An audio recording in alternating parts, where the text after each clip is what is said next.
Timberwolves did against the Golden State Warriors. Who knew Julius Randle was the next coming of Steph Curry from behind the arc? I mean, I'm all in on the Timberwolves. I think this is going to be a drag-out fight in this series. But game one, looking at the lines, looking at the +7, I think the Timberwolves may not even just cover that. I think they take game one.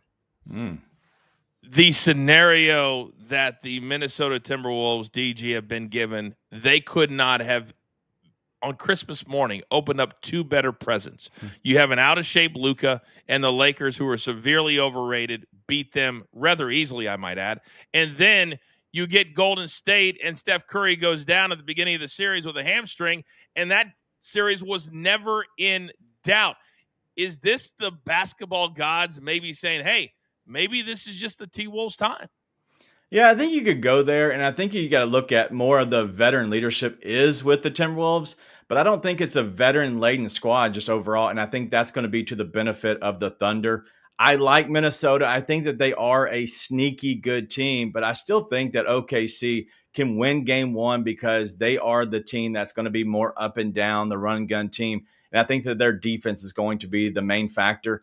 Guys I like in this, it's going to be the ancillary pieces. It's not Anthony Edwards. It's not going to be Julius Randle. I like Nickeil Alexander-Walker, but also Jaden McDaniels. Like those two, they're going to be guarding and being put on SGA, but also they're scoring. Can they get to the front of the rim on this type defense of the Thunder being the ancillary piece? I think that's going to be the key in this entire series. And right now, Jaden McDaniels, we're at BetMGM. His number is 12.5. Pretty juicy, though, -135 for him. But real quick, you got 30 seconds, Mikey. Give me a player that you've got outside of Ant that you got your eyes on that could have a big series for people to really dig into. The guy who was kind of on a seesaw throughout the last series and in the first series, Rudy Gobert. I mean, if you look at what the Thunder did throughout their series against the Denver Nuggets, Isaiah Hartenstein, Jalen Williams, Chet Holmgren, these guys had energy. They were crashing the boards. Good luck doing that against Rudy Gobert. So I like Gobert throughout this series, especially on his rebound numbers. Give me Rudy Gobert to be the biggest X factor in this series. Every single day, because it teeter-totters from day to day to day. We'll have a full breakdown of the conference finals right here on Coach and Company, and also on Coach and Company, the podcast that we record live every single day on social media. We'll dig more into that coming up today around 11:15 a.m. Eastern Time. Still plenty more to come. This is Coach and Company. As always, we're live on the Stadium Network.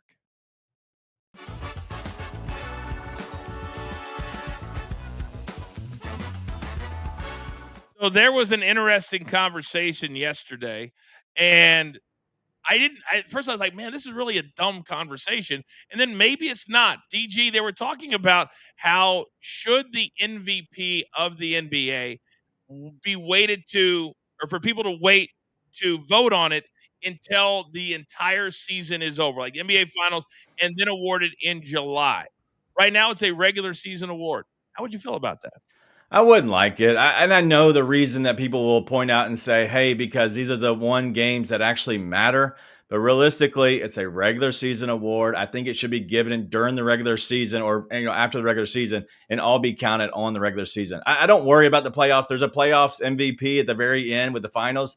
And so I don't worry about adding the playoffs into the MVP discussion.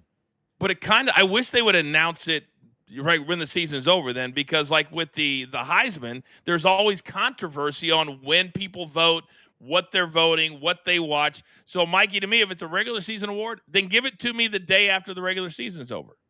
I completely agree. And I'll look back at last year as an example. You wouldn't put Jaylen Brown in the MVP conversation throughout the regular season for what the Boston Celtics did last year. But then he's the reason they captured banner number 18 because of his play over his superstar teammate. And I'm with both of you guys. If you're going to do the regular season MVP, we can't be doing it in July when you have thresholds of how many games need to be played and all of that. Let's announce it right after the regular season.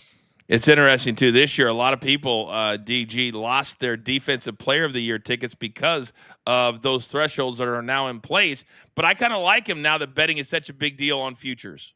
Yeah, it's tough. Its futures are so tough as it is because you're putting money in there and just hoping and praying that eventually you see a return. But I do like that with betting. The 65 games has been huge, but also now we see that on the other end, some guys aren't making it to the 65. So if you bet on that, are they going to refund your money? Or are they going to take your money because they didn't win? There's a lot of things you got to look at. They're taking it. Yep. The sports books love this. They love this. Are you kidding me? All the favorites, all like Wemby, everybody had Wemby. All right, we're back live in 5 seconds.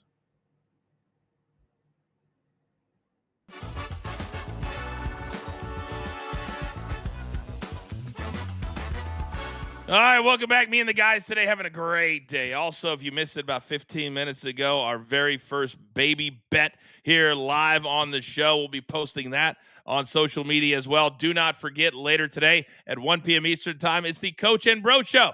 Me and Vince Russo. We also debut on the Stadium Network 1 week from Wednesday. We'll have 2 shows on the Stadium Network. Let's go.